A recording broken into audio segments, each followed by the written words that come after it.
Thank you all for being here and welcome to the Bowman Museum and the first installment of our four-part series, History of the Timber Industry. This evening we're excited to welcome two familiar faces of Crook County, our very own local historian Steve Lent and John Shelk.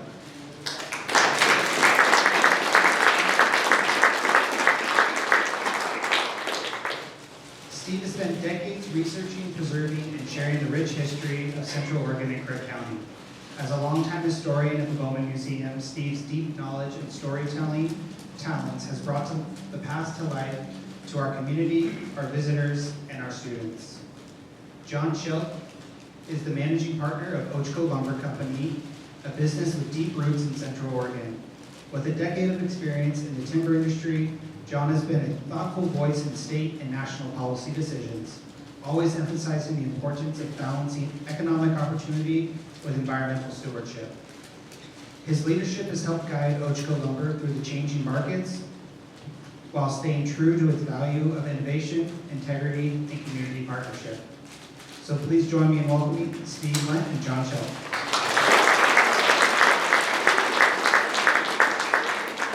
So before we get started, I'm going to check to see if I need to use a mic. Anybody in the back, can you hear me all right? Yes. No?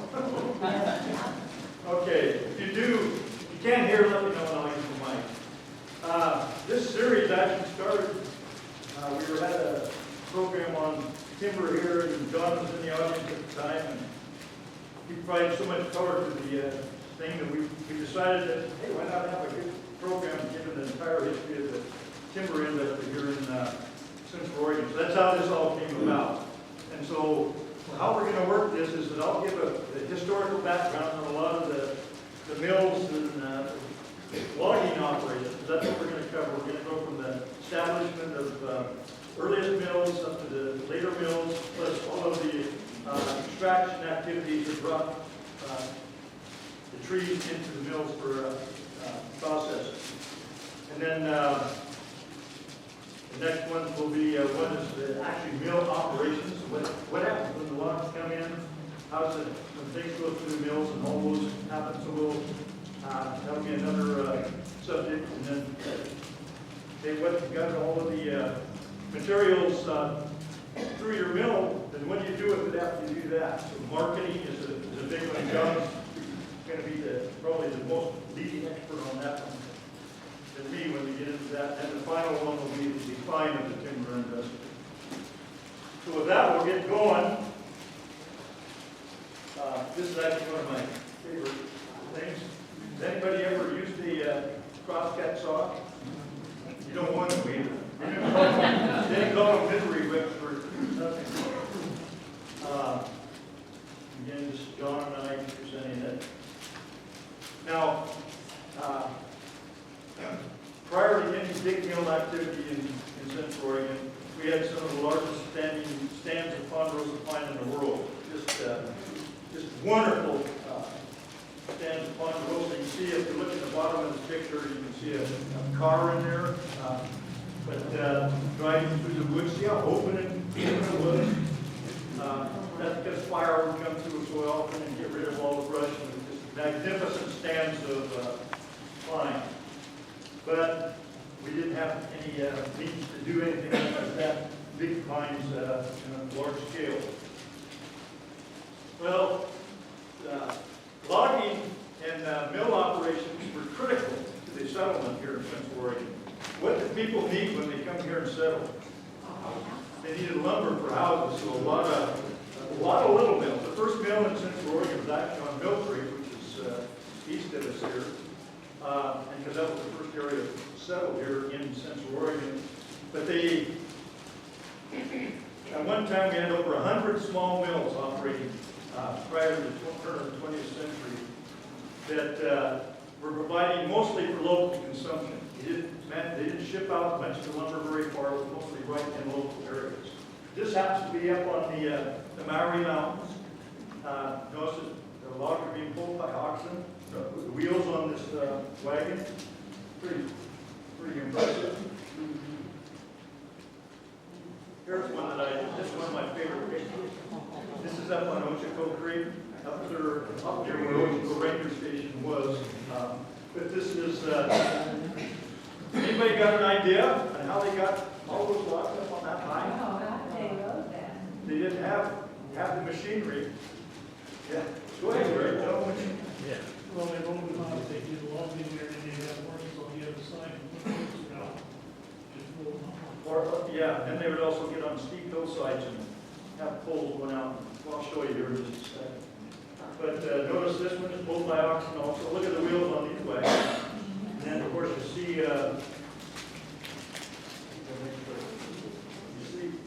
here that they have their main logging crew right here. Well, here's how for the lower loads. This is how they get them up. They put posts, they run ropes around them and have the horse pull them up onto the wagon. You can see that's a pretty big log. And John asked a little bit later about, big logs aren't always necessarily the best logs when you're going to the mill.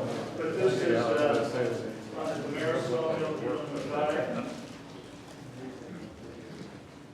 Here's another look just at how it is. Like that taller load I showed you earlier, they'd go up on a steep slope and run those poles out, and they just roll them up onto the top. My problem is, what happens when you get them to where you take them and how you get them off? Here's the Birdsong and Damaris sawmill. This was actually located right below Steam Pillar. I'm going to show you a little bit later, but a couple of slides.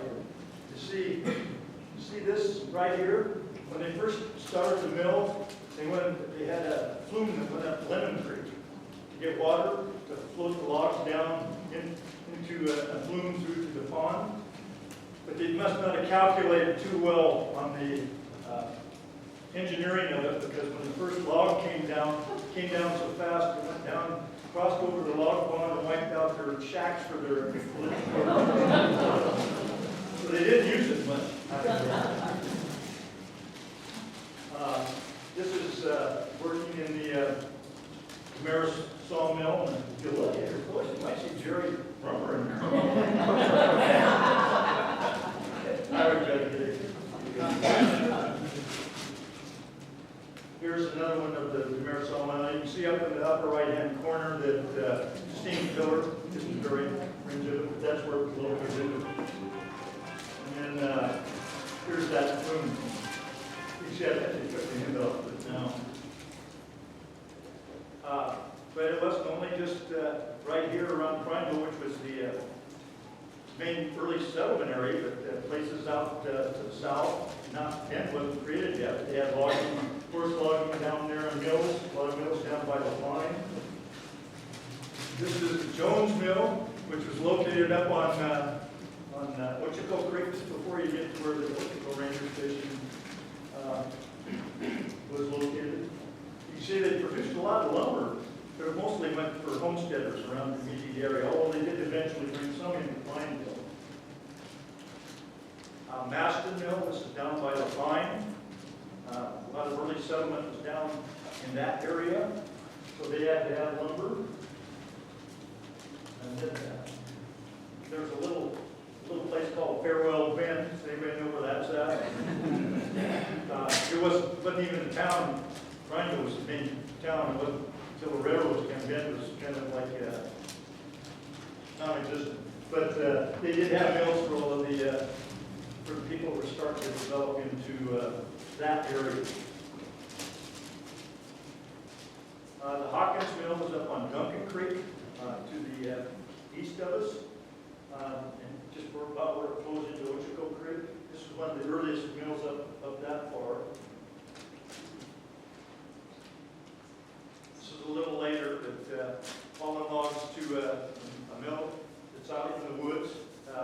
You see that was, it's one of the truck didn't collapse, but you see the big logs that they're doing, just dump them into the pond so that they could get them into the mill. This was at the Peterson Tight Knot Mill over in Sister. This one's going in, because this is coming from the Jones sawmill, it's actually coming into some homesteads up and down lower on Ochoco Creek.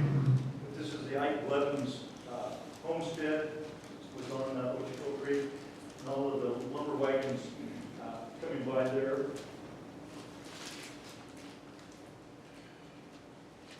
This is lumber actually coming from the Smith Brothers mill up by Grizzly. They had mills in a couple places, but this was hauling into to the Prineville area from up at their mill in Grizzly. Yeah, that's quite a load to be hauling these wagons. Here's the Smith Brothers mill on Ochoco Creek. This is right close to where the Onco place is on Ochoco Creek. Not much is left, but there is still parts of that mill that are still there. Do you have any comments on that, Scott? Do you have any comments on? Just wish I would have been there. Well, all of the lumber cut out in the mills out in the countryside was just rough cut lumber. And we had a mill, planing mill established here in Prineville. It's actually located right where the Catholic Church is now. They had a mill race that came through there to operate a planing mill, and this was the planing mill. So they'd finish lumbers for finer work versus just what you need for rough cut lumber. Anybody recognize the building there on the left? That's our courthouse. This is a load of lumber coming through to the planing mill.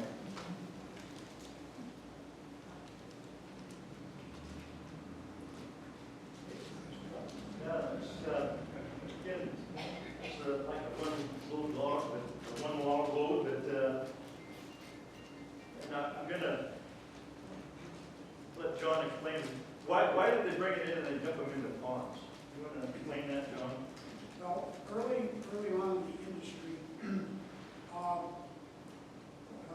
it's obvious that moving that log around is going to be awfully difficult. If you can get that into the water, you do a number of things. Number one, you make it easier to transport because all of a sudden you're moving into the water means as opposed to on ground. Can everybody hear me back there? No. No. No? All right. It doesn't carry quite as well.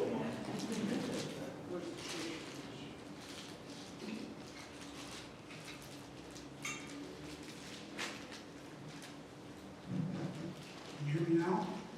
Okay. This is kind of the beginning of the Steve and John show. So as we move through this, we'll probably get a little bit more louder than that. Yeah, that's good. Okay. As we move through this, hopefully we'll get a little more polished in what we're doing. So volume down. How's that? Okay, all right. My wife is back there and she's prompting me on that. So that's my go-to. Obviously with a log this size, it's really difficult to move them. So putting them into a water medium, a mill pond, you can move an awful large log just with one man with a pipe pole moving that log around. Also later on, the ponderosa pine wants to be kept wet and wants to be kept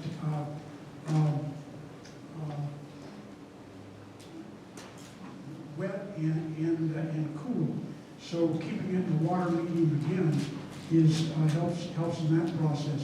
And thirdly, that log has accumulated a lot of dirt and some rocks and other debris as it's moving through the woods.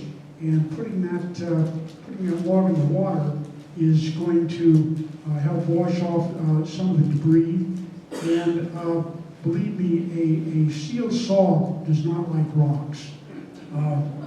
It gets dull in a real hurry when you get a rock in it. So this helps to take away the rocks. hence the use of mill ponds. Back to you. Well, prior to 1909, 1911, that period, everything was local as far as lumber going to in our immediate area. It never left the area. In 1909, we had the Great Railroad War that came into Central Oregon, blasted its way up to the Chutes River from the Columbia, came through Bend or through Redmond and Bend, which immediately let those towns become much more important than they were before. But what do you think they needed when they were coming up? Two railroads, Hills, Great Northern and Oregon Trunk, and the Harriman's Line for the Northern Pacific. What did they need when they were building their rail lines? Ties. They needed railroad ties. So as soon as they started coming up to the chutes, the small mills around here just exploded. They were running off as many shifts as they could to cut as many railroad ties. They never treated the tie. They just cut them, and then they would deliver them down so that they could lay the ties for the railroad. This one's kind of one of my favorite pictures today.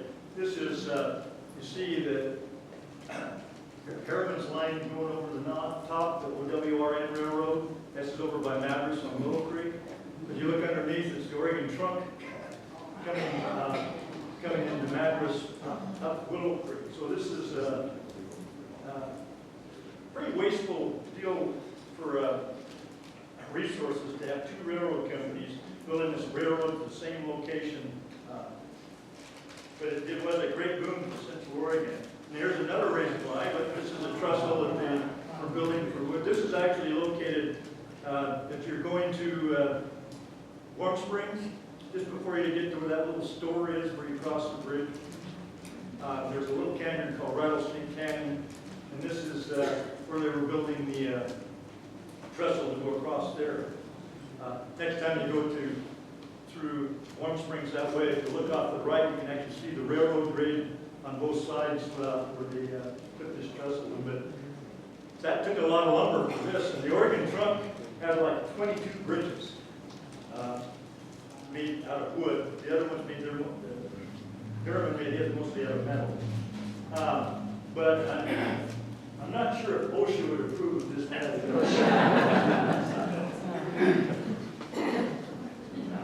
But here's our railroad line coming up Willow Creek, Oregon Trunk into Madras, where you can see that they're laying the ties. Those were all produced here locally. So, but occupation, employment was just incredible. All these mills were just hiring people to run shifts as long as they could to get these ties out. Now, of course, when they got here, they couldn't make it out of wood. But this is a Crooked River board. Once they got into Central Oregon and to Redmond and Bend, that's when it exploded the timber industry, particularly the large mills in Central Oregon, because it provided a way to get the lumber out to markets, pretty much back east. So a lot of companies like Brooks Scanlon, Shevlin Hickson, Yeoman and Rogers, which Don will talk about in a little bit, and Gilchrist, all those big companies started accumulating large timber holdings. But they were waiting for a way to get it out to market. And most of these mills came from the Midwest or maybe even to the South, but they were logging their own timbers. And once they depleted most of all of that logging, that's when they wanted to come in and utilize the lumber here, or timber here in Central Oregon. Sure. Sure can. Most of the big companies that eventually came into Central Oregon, Brooks Scanlon, Shelk, Nixon, and a number of mills here in Prairie, they had originations in the upper Midwest, Minnesota, Michigan, and Wisconsin. And these were companies that had established. Can't hear you, John.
not take long for the big mills, particularly Shevlin, Hickson, and Brooks Cannon, to start establishing their mills.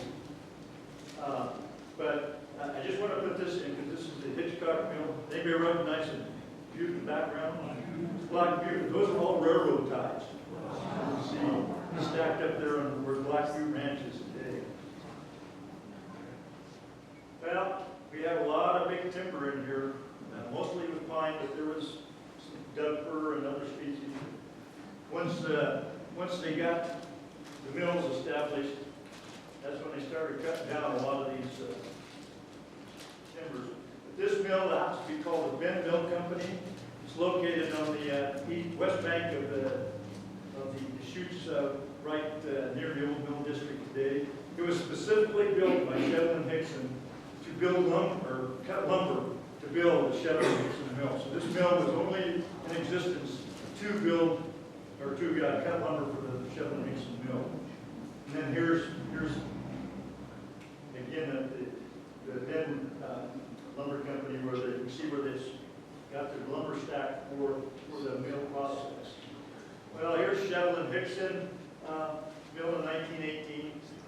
The railroad came in 1911. It took them about 3 or 4 years to get the mills all established, set up their logging networks, and get the mills fully operational. Right now, this is where if you're going to the old mill district, is where they got their float systems where people can float down the Deschutes River. That's where this is located. The Brooks Cannon, which was just across the river from the Shevlin Hickson. You might, I guess, well, you can see some of the smokestacks here in on the right side of your picture. That's where the REI building is in the Bend, but they still use the smokestack. Now, I just want you to look at the stacks of lumber in the back. Once Shevlin Hickson got started, they were producing the most ponderosa pine lumber in the world. They were running shifts continuously, and so it was just a huge operation. But this is actually located, you can see to the left there, that's Lava Butte to the south of Bend. This is what it looked like. All these big trees were along there when Shevlin Hickson started coming in, but they went in and kept most of them all down. So now as you go down by the High Desert Museum, going that way, all the timber you see in there is pretty much second growth from when they cut all these trees down in.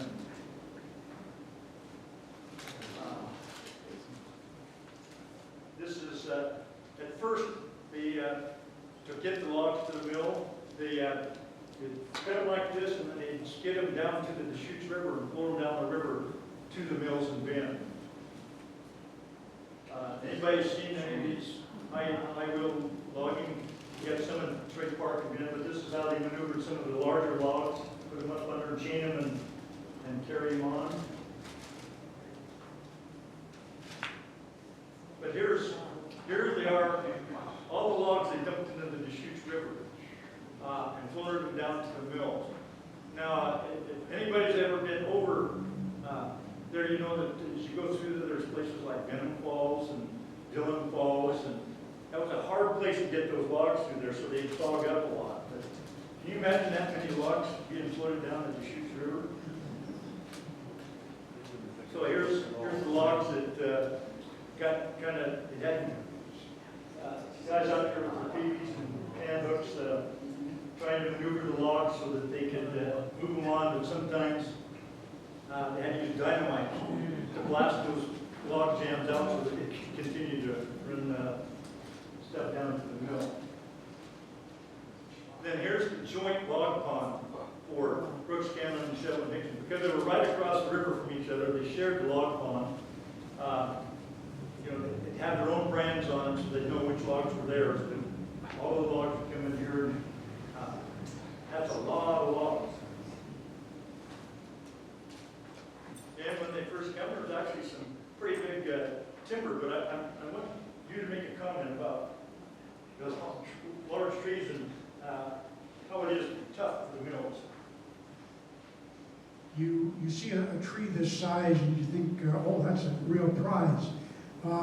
it gets to the point where it's an inconvenience.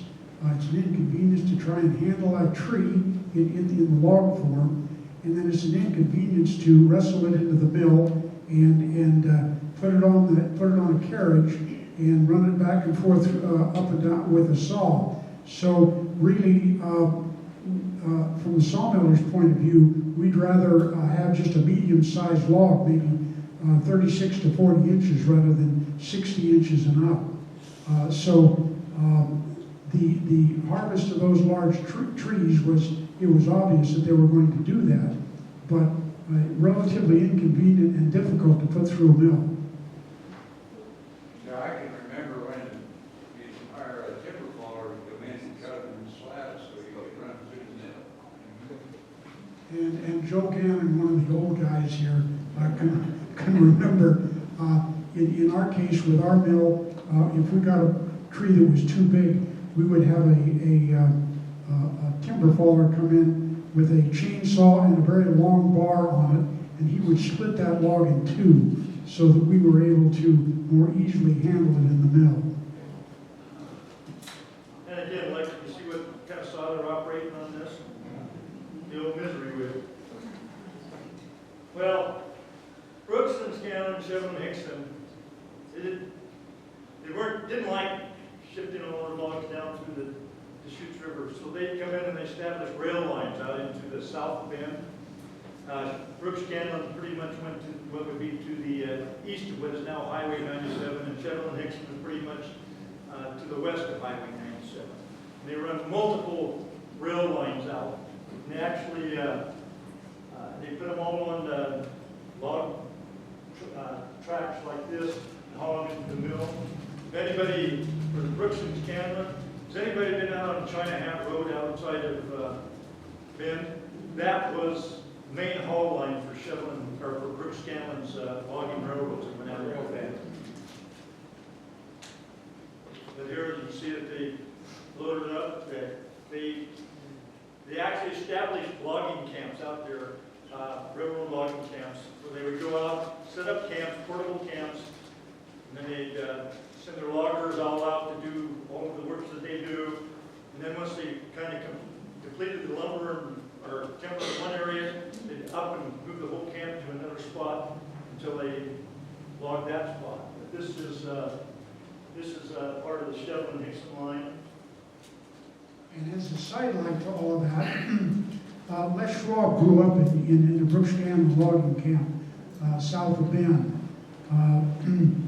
His dad worked for Chevron Hickson, and they had just the small houses that they'd move around on these to these logging camps, and they would periodically move the camp from place to place as they cut out the timber in a particular area. Do you see yourself in here? Here's what John was talking about. These are the portable living quarters for the people at the logging camps. When we went on a historical tour a few years ago, Bill Weaver was with us, and we went up to the spot which was the last railroad logging camp for Brooks Scanlon in that southern part. And we were fascinated because she said, you know, I grew up in that camp. So I asked her, you got to write a story about that. So she did. We put it in one of our newsletter. It was just interesting. How big a circle did they usually cut before they camp? It was a pretty big circle, but they didn't want to haul things as very far. Skidding, and because they had the big McGriffin skidders and things like that, they yard them in and then deck them and then load them. So they didn't go a whole lot of distance. And I'll show you a map in here of rail lines.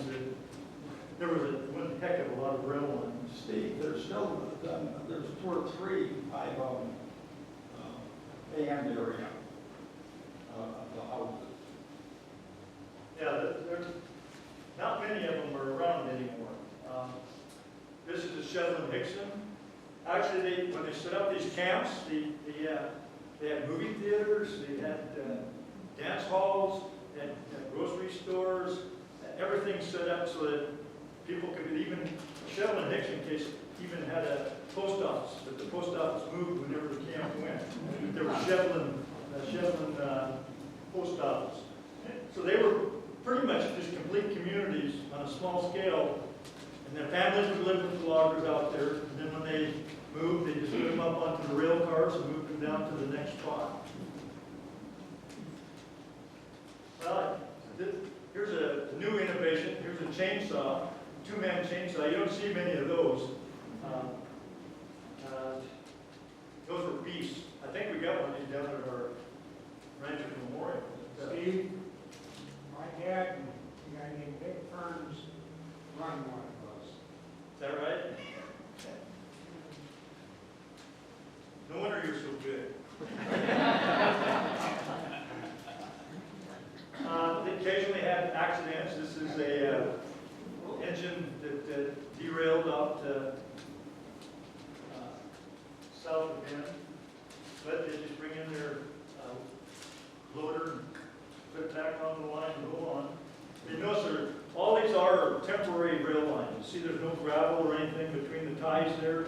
So occasionally they would get out of adjustment and things would happen. These were not permanent things. They were meant to be short-lived. Here's with the crosscut saw and the axes. You know, with the chainsaws, you could go down and cut this tree down in a matter of minutes. But back then, when you saw it was a misery whip, it took you a long time because you had to have somebody there with an oiler to oil the saw when you cut it back and forth, and you expended a lot of energy.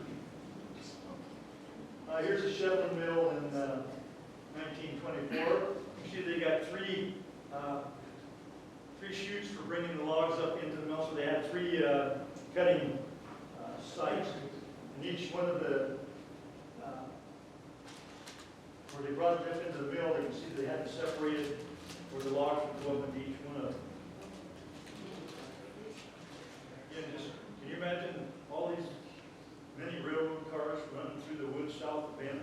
I mean, it was pretty incredible. Well, here's a map of the Shevlin-Hickson rail lines.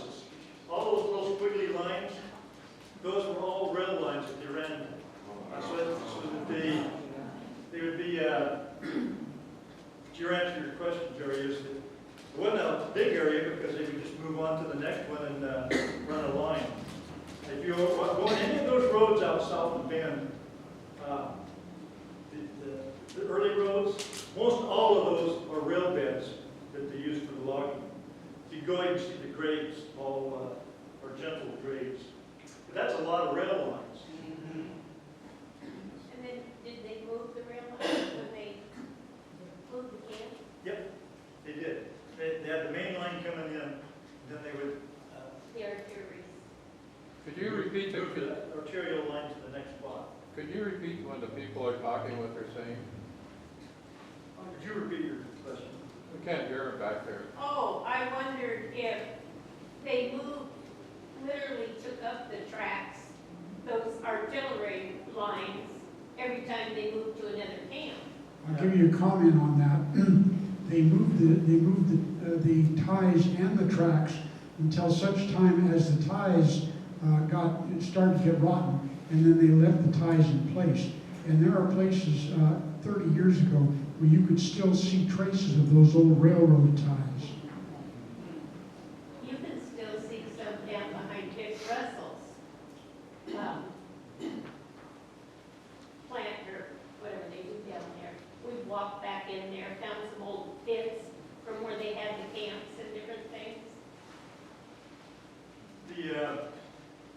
The mills, Chevron, Hickson, Buchanan, actually from when they first started up until about the 40s, they did all of it by railroad. But then it became more economical to start hauling them into the mills by log truck so they converted a lot of those old rail lines to logging roads. And then they started shipping all of the logs into the mill by truck. Yeah. And because they built their own roads, they didn't worry about what the weight limits were for traveling over public roads.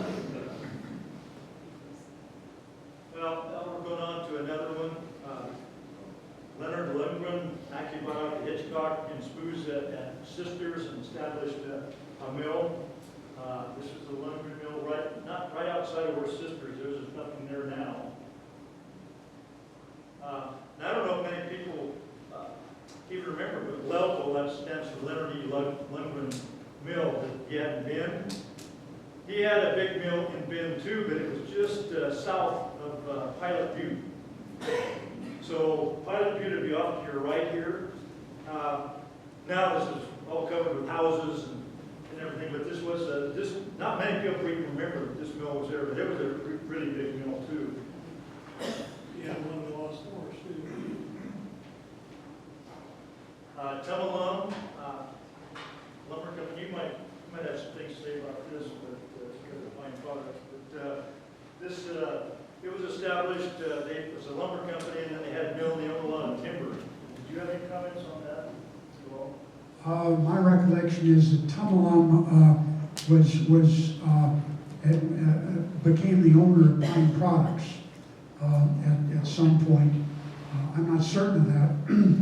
And one of the benefits of getting older is that there's fewer and fewer people around to disagree with you on something. But I see a few people in the audience that possibly could disagree with you.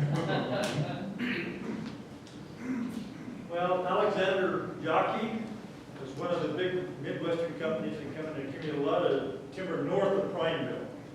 Their economic model was a lot different than other people. They first started thinking that they needed to have all of their mills out in the woods. And then they would ship the processed lumber and bring it into Prineville and refine the lumber once it got in here. So they would actually establish camps out there where people lived and they cut.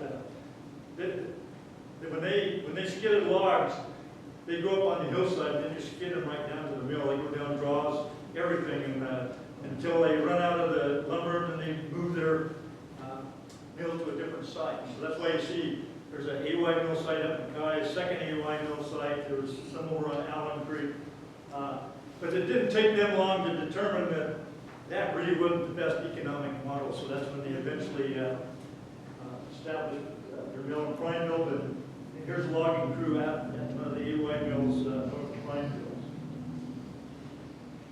But here's Alexander Yawkey when they started processing all their lumber in town, and this is their mill crew. You can see at one time in Prineville we had 5 major mills and some other side mills, but when you got this many people being employed, unemployment was almost zero in our community because of the timber industry. J.F. Jr. Daggett, I don't know if anybody remembers him, but he was the general manager for the Alexander Yawkey Lumber Company. He was very prominent here in town. He was a member of the Chamber of Commerce and was involved in a lot of things. They later sold Alexander, or the Yawkey portion, sold out to the Stewarts, and so it became Alexander Stewart's towards the early part of the 50s. This is their crummies that they would haul their logging crews out to the forest to do their logging operations.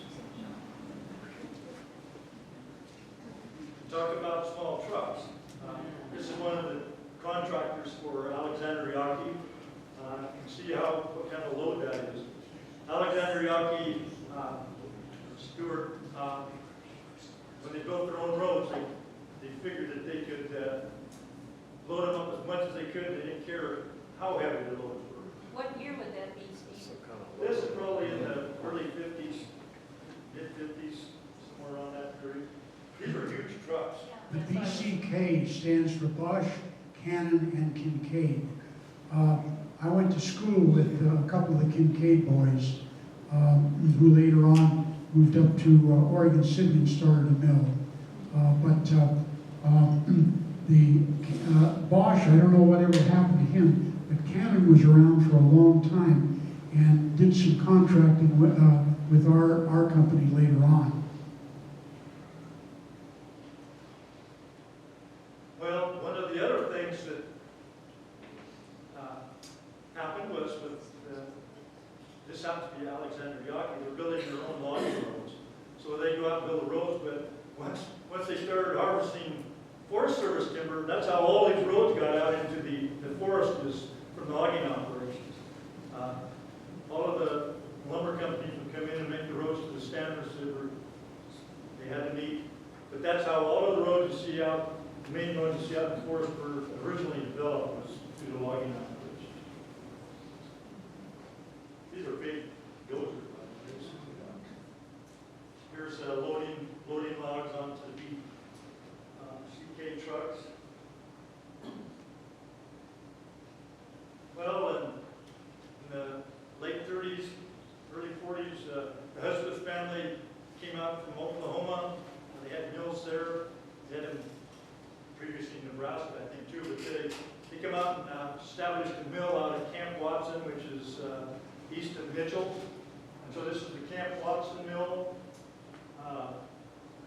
So this was actually their first mill here in Central Oregon.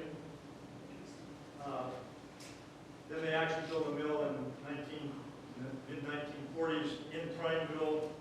You see that the opening date is in 1947, but up on the upper left is Fred, John, and Claude Hudspeth. And down on the right one, there's a little girl sitting in there, that's Claudia. Yeah, one of our Hudspeth Loveland, sitting there, but that's Claude Hudspeth. The Hudspeth brothers operated the main mill, but they also operated several mills in Central Oregon. Here's Hudspeth Mill in 1950. This actually burned down once, I believe, didn't it? And rebuilt it. Hudspeth had mostly their own logging operations and own logging trucks. I don't know. I can still remember those light blue Hudspeth pine trucks like this. That's a lot of trucks.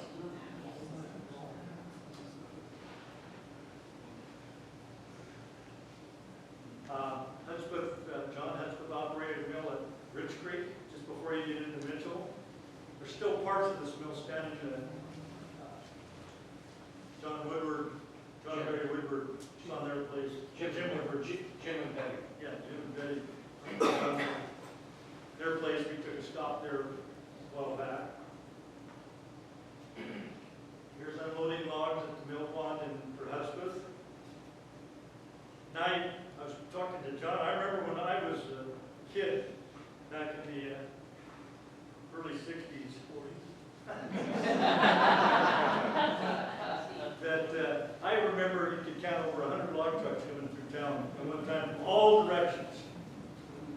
They had come from the south, from the mountains, from up north to the east, even stuff coming in from the west. It was just everywhere. Here's loading logs for Hudspeth.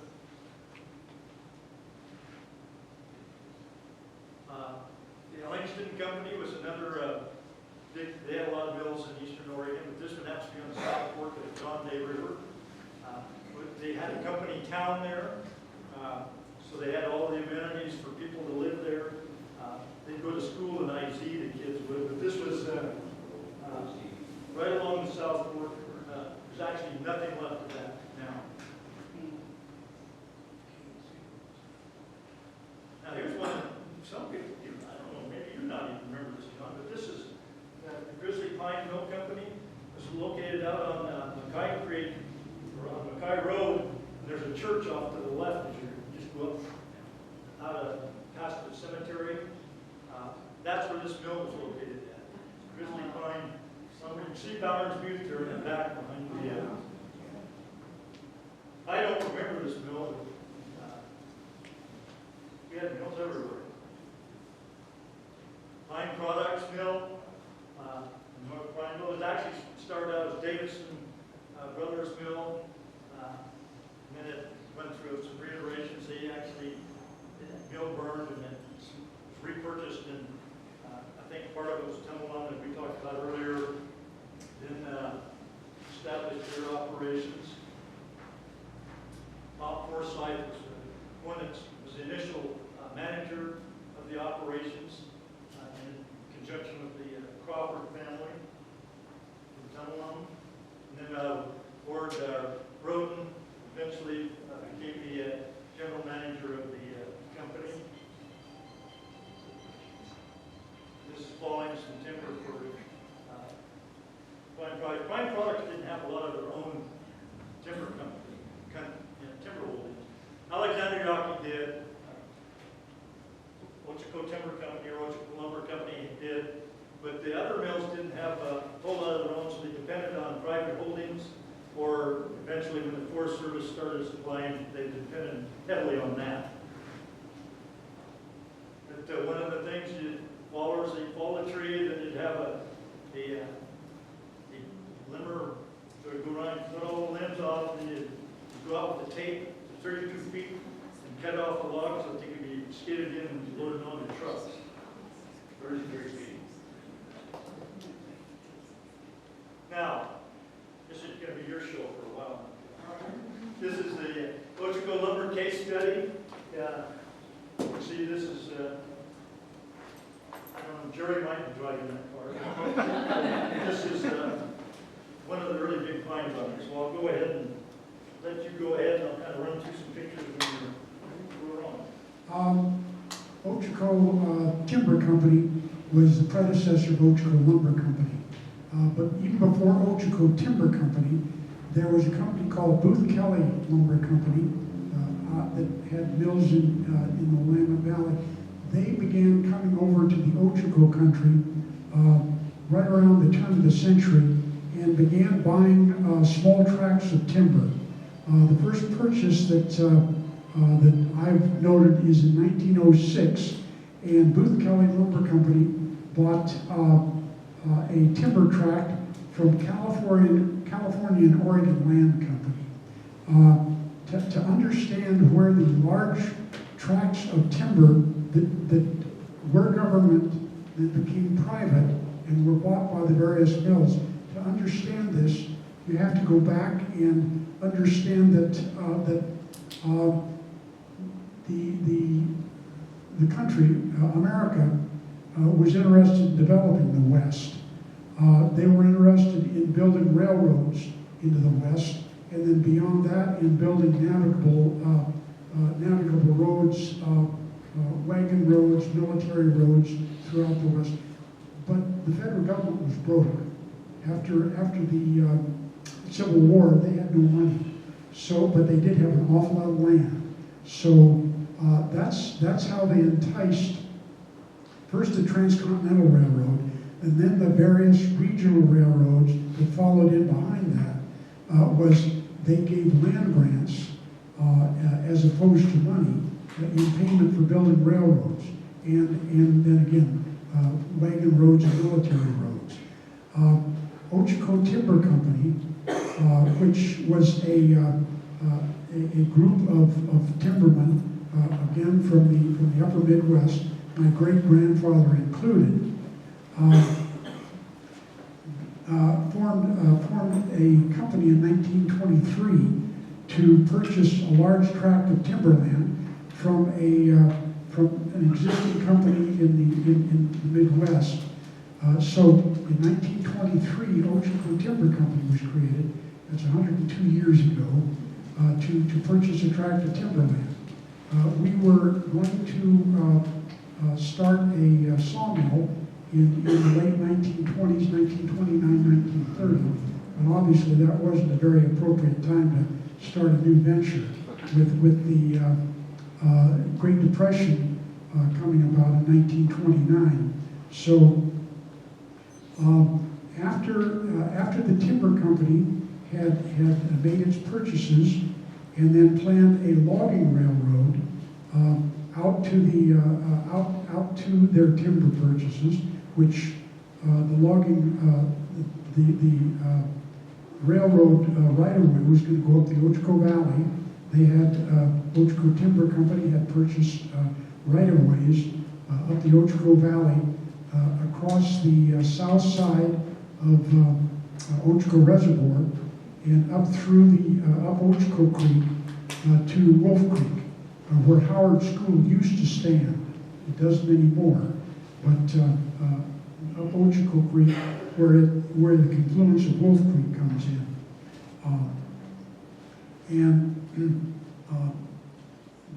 They had that logging railroad plan at that time, and then the Great Depression hit, and everything was put on hold. But it's important to note that the large tracts of timberland that were acquired by the various lumber companies were originally public land that was deeded to various companies that built various wagon roads. There's a road that was built from the Willamette Valley over to, it was supposed to go to Burns, that passed right through Ochoco Timber Company's holdings. And frequently these roads didn't amount to very much at all. They would ford creeks. They would, in many cases, build a very, very rudimentary road.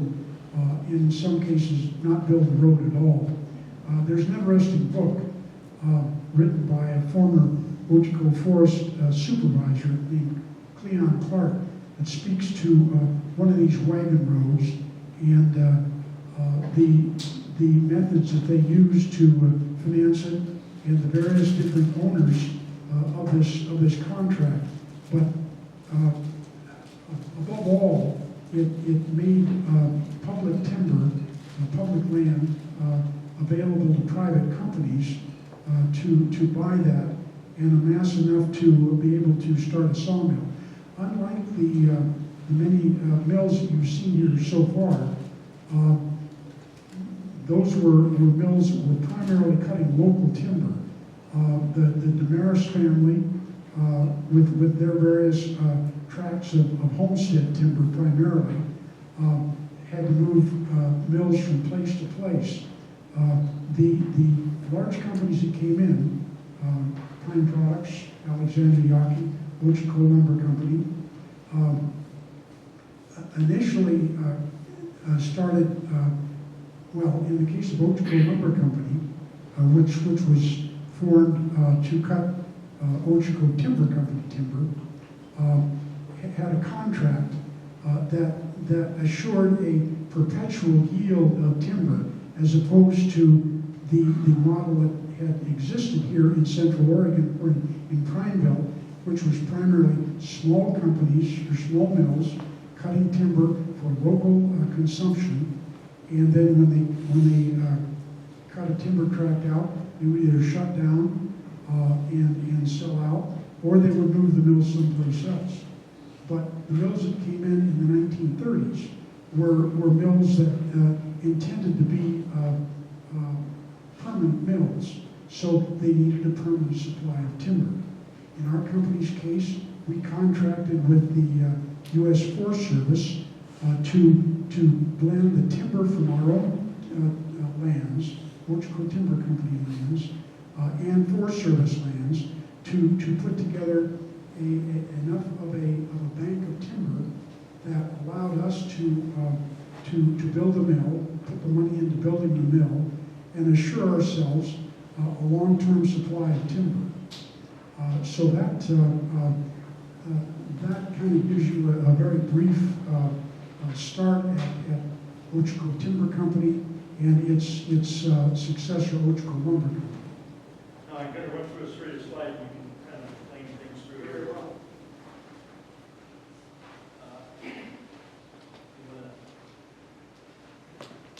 1937, a different group of investors than Ochoco Timber Company decided to build a mill and contract with Ochoco Timber Company to cut their timber. Their first employee was a fellow named Stuart Shelk. My father, who moved to Prineville in 1937-38, lived at the old Ochoco Inn, and he was in charge of putting a crew together to build a mill and getting all other things set up to start sawing lumber. This is the, okay, back up. Oh. This is the sawmill under construction, probably in the spring or summer of 1938. And the crew that you see in front of you, that's probably late 30s, early 1940s. I'm just trying to, as I look down there, I see a Dodson, and I don't know if there's any Dodsons still living in Prineville. I see a Lidstrom, and there are probably still some Lidstroms in the area. I see a, let's see, Frances Juris is the single woman there, and Frank Burr standing beside him, and I went to school with Bob Burr. This is the partial crew early in the, as I say, probably around 1940. And obviously DEQ didn't exist at that time, if you see the smoke coming out of the stack.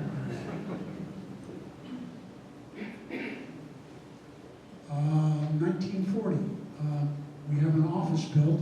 That office right there is Juniper Art Guild building that is out on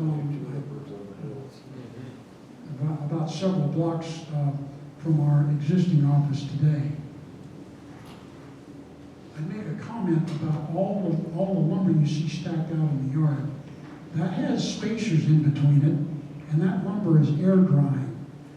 We had a few dry kilns, but we kiln dried lumber, and that's a process whereby you inject heat and steam into lumber to gradually and control the drying of lumber until you bring it down to about 12% moisture content, which is necessary for industrial uses like building windows and doors and various other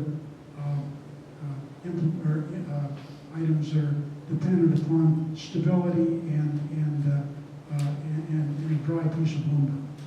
Just So for the information, right for the lumber stack, pretty much for the hospital.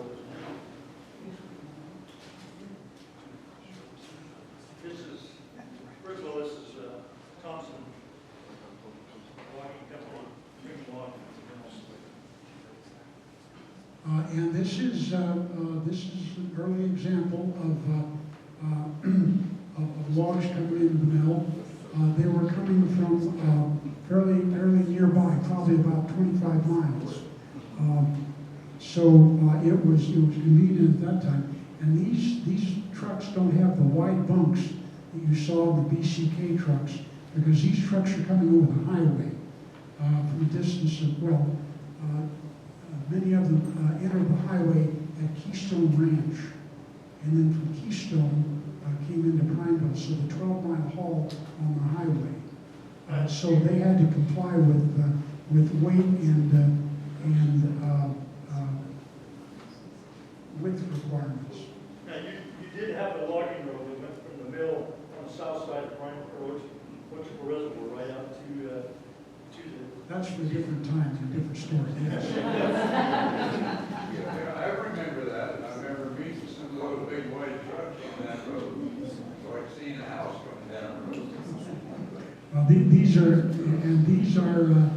some of Ray Thompson's log trucks. They're a relatively lightweight log truck because they didn't have to haul the logs very far from our timberlands into the mill.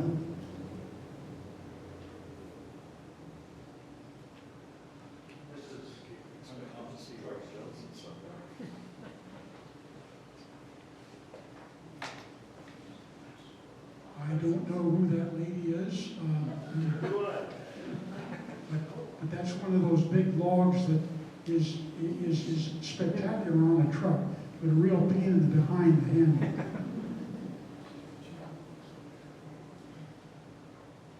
And without being sure where that is, that was one of the two of our logging camps that we had. We had the family camp that was on Wolf Creek, about and I'm winging it here, about 18 miles from town, 20 miles from town. And families lived there, probably about 20 families. However, that's the bachelor camp, which was out on Great Prairie. And Great Prairie is further east, just before you get to Summit Prairie. Transporting a crew back and forth to work is not very efficient, and it's time that if you have to spend back and forth from town to the logging site, that's wasted time. So after World War II, there were a lot of bachelors that were looking for work, and the bachelor camp was the popular was our answer to that. Back then, you really competed for good employees. So one of the most important people at the camp was the cook, and we had a really good cook at the bachelor camp. I can remember wanting to stop there when I was out in the woods with my father. I wanted to arrange it so that we could stop there around noontime so that I could eat one of her pies. This is that post, so. Just as a side note, because after you leave post and you start to get grade coming up by Eagle Rock, these trucks can only go about like 5 miles an hour. So you just got behind them, and there's all of these trucks. It sometimes took you an hour or 2 hours to get up that grade. But here they were stopping. Looked like they used to stop to get their snacks and whatever else they needed at the coast store. There's a little bigger. Okay, this is likely one of Ochoco's trucks. These were old 1946 Kenworths that came off of construction on the Alaskan Highway, the Alcan Highway. And we purchased these trucks around 1947, 48. They're very heavy-duty trucks, weren't ever meant for being on the highway. They were meant for off-highway use. So those trucks never made it on the highway. They were all out in the woods, and then they would dump their logs into a reload to be hauled into town on smaller trucks. That's a big load log. And as an example, a log truck can normally handle about 5,000 to 5,500 board feet of logs on the truck. The big Kenworths could handle up to 22,000 board feet on a load. So over 4 times what the normal highway truck could handle. Now, you can do the math on that and figure out the economics of one truck, one driver handling 4 times the volume of a highway truck, and you see the logic of these big off-highway trucks. Beats me. She asked what the weight was, and all I know is we kept Schwab awfully happy. This is Jerry, one of the early drivers. That would be an exciting time, wouldn't it, to have a load of water come from your car? I'll let you explain this one. That is the office being built at Ochoco Lumber, and that's my father in 1937 or 38. Age approximately 33, I'd say. Just another one with Ochoco Creek. And that, if you look at where the hospital is right now, this was a real swampy area. There was an awful lot of ground preparation that needed to be done in order to create solid ground to put various sheds and roads and buildings in. Just notice, this is in 40, you look on the hillside and back. I was just noticing that. No, another juniper on there for lack of it. Here's another one of your trucks. And the logging roads that we built, they complied with just a wonderful grade. There was just a slight slope to them, and that slope was coming in town. There was a good reason for that, and that is because the fellow that built those roads, a fellow named Fred Adams, was our logging superintendent and engineered these roads. He really didn't engineer them. These were based upon old railroad surveys. So those roads, the roads off our timberland, were based upon old railroad grades. So nothing over a 3% grade on those roads. And it made for just a very easy haul back into town. Again, that's not a light load. I'll let you explain these here. The fellow to the left, back that up, if you would, please. The fellow to the left, Tom Seckel, was an old sawmill fellow from Idaho who had a really interesting history. He was involved with a militant lumber union called the Wobblies. And I don't know if any of you have ever heard of that, but early in the 20th century, when there were various disagreements between labor and management, if you will, there was a very militant union formed called the Wobblies, International Workers of the World. And you can look that up on Wikipedia and you'll find a whole bunch. But Tom had left Idaho, northern Idaho, under a bit of a cloud when a strikebreaker had gotten crosswise with Tom. Now this was Tom many years before that picture. But Tom came to Ochoco Lumber via Alexander Yaki, and Tom got tired of running those mills out in the woods that Steve referred to, because they were, as I mentioned earlier, what rocks do to saws. Alexander Yaki would operate logs right out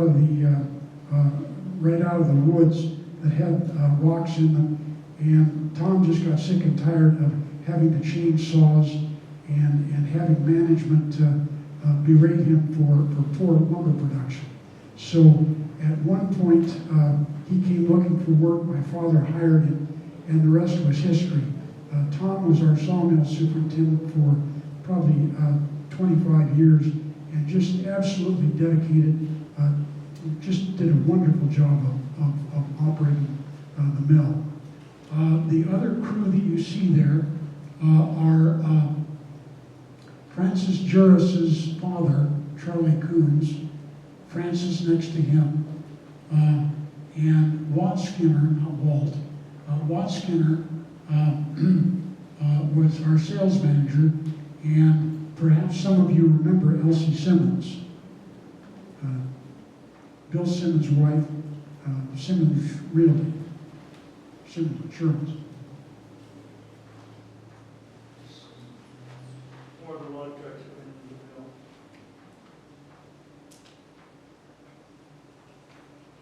I like this one just because it's showing Prineville on the back with the mill.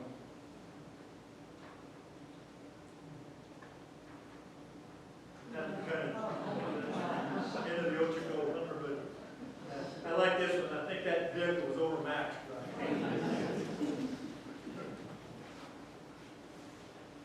Was that one tough to drive, Jerry? Here's just some other logging operations. Mid-State Mill at Plina.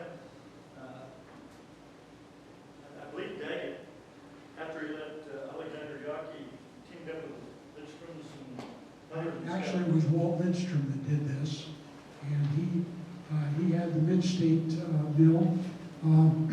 He had a mill that just recently shut down in Reeth, just outside of Pendleton, that he started back in the 1950s. And Walt Lindstrom was Junior Daggett's son-in-law, which is meaningless probably to all but maybe 10% of the crowd.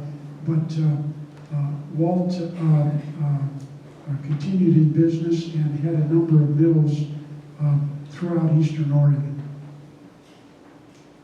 Nothing left of this mill now. You can still see the mill pond, though, if you know where it's at. Tight Knot Mill, they had Tight Knot Mill in Sisters, it was Peterson's, and they moved it into Redmond and became a large operating mill in Redmond. And Tight Knot morphed into Doll Pine.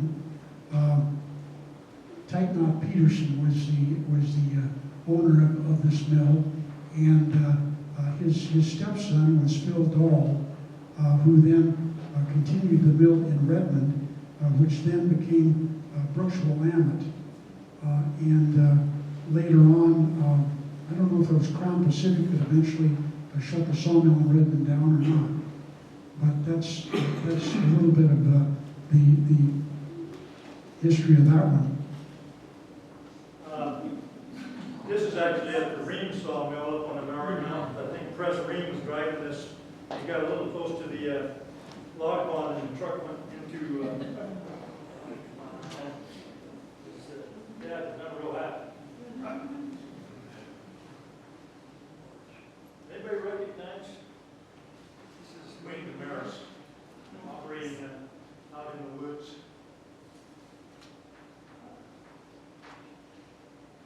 Consolidated Mine came in later. One of the last ones, and you were telling a little bit about the history. There's one Okay, this is where, because I'm old enough that most of you wouldn't remember it, I might be able to get by with a little bit of an anchor or so. Consolidated, I believe, was started by Johnny Husband's brother-in-law. His name escapes me. But was started by Johnny Husband's brother-in-law, and then was sold to several families back in New Jersey, Jewish families in New Jersey, and then came under the management of Jim Garrett and operated as Consolidated Pine. Actually, we bought Consolidated Pine out in conjunction with Crown Pacific back in about 1995 or 96, when we were trying to consolidate mills here in town and reduce the competition.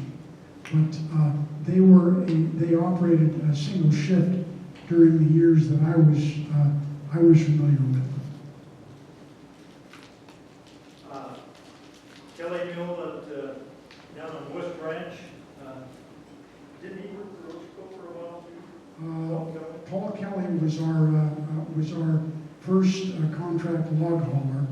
This was before Ray Thompson, and Paul Kelly then left us and started the mill in West Branch, and it was cutting primarily private timber from various homestead holdings. Not much left of that mill now. Kinzu Mill, which is out by Fossil, that was another large operation, company town. They had rail line. He was born there. Oh, good stuff. Our condolences. We actually have Mike Wright, who actually worked at Kinzu, and we took a tour of going to the old site where Kinzu Mill is. But there's absolutely nothing except trees about this big around going around. This was a major operation, and they had railroads and running things to Condon and then down to Columbia. Gilchrist Mill, they actually come in later. They had a lot of timber, but because the railroad come into Bend in 1911, things didn't get built south down to Klamath Falls until too much later, so they waited to get their operations going. So they were a little bit later than the Bend mills. And Gilchrist, the Gilchrist family, unlike many of the rest of the operators out here, the Gilchrist family came from Laurel, Mississippi.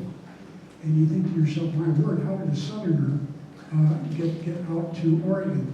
Well, the Gilchrists were originally from the upper Midwest and operated ships hauling lumber on the Great Lakes. And they had a mill, I think in Minnesota, sold it, and made a side trip down to Laurel, Mississippi that lasted for about 40 or 50 years. And then from that, they took their profits and sent someone out here to Oregon to try and find some timber. And this person found some timberland down in the Gilchrist area it was just beautiful timber,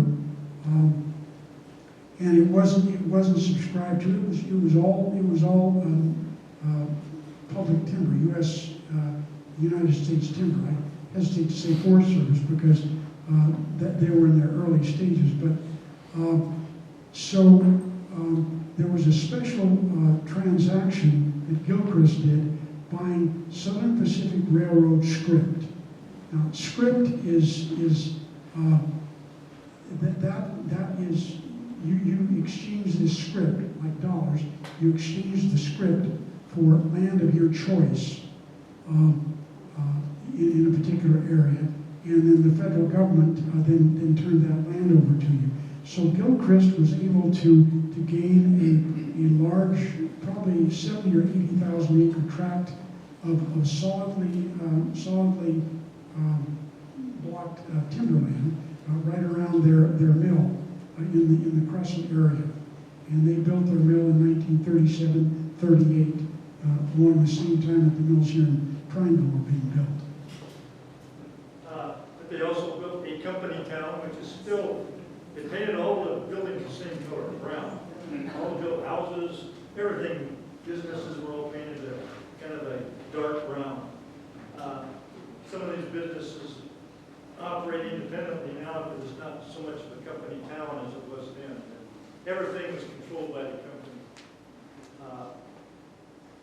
Frank W. Gilchrist, there must have been about 8 Frank Gilchrists in that family. Must have liked that name. But Frank W. Gilchrist was the one that originally came here and established the mill, and then his son, Frank Gilchrist, on the right with their family, operated up until, I don't know, when did Gilchrist actually? Gilchrist sold out to Crown Pacific in about 1992, I believe. Frank Gilchrist on the right, they'd always have meetings that would be held down in the halls that Gilchrist and I happened to be one of them because he invited all of his agencies that were involved, and he'd open up they'd have lunch, it'd be mostly southern food that they'd serve, and then in the bar. So everybody wanted to go to the instant place for Frank Gilchrist. Frank, being from the South, Southern alcohol, bourbon, etc., was an important part of any meal. In many cases, it supplanted the meal. The people, the young children you see here, Frank Gilchrist, the Frank Gilchrist onion is on the right. On his father's lap is Mary Giles, she was known as, and then Stuart Gilchrist is the young fellow sitting down below. Spoo Mill was out of Mitchell.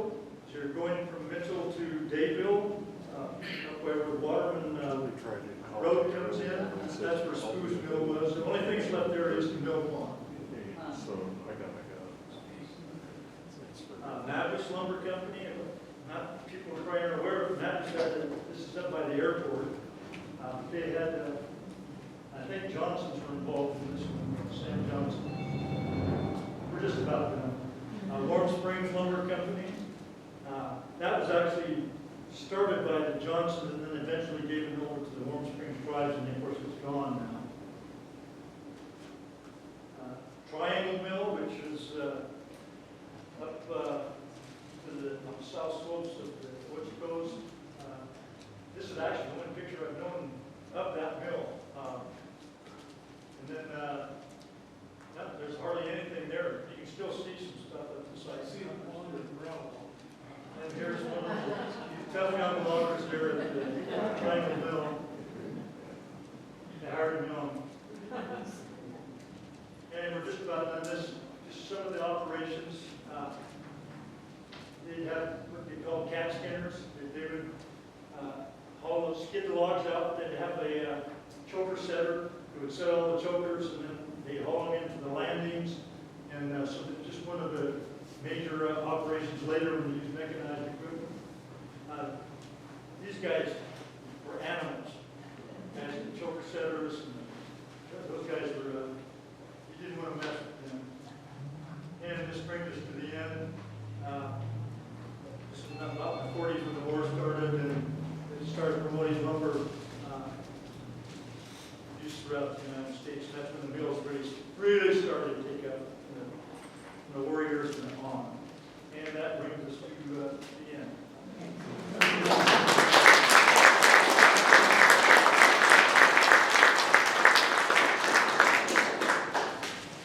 You want to take questions? Yeah, we open it up to questions. A couple of them. I was wondering, did any of these lumber mills come behind after they did these cuttings and actually plant trees again, or did they just let Mother Nature do what Mother Nature did?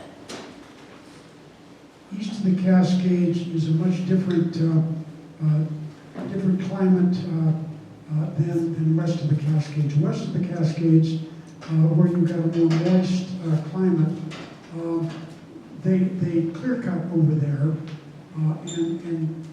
so clear cutting means you take all the trees off a given acre of land, just denude that of trees. So that requires you to replant. Over here, the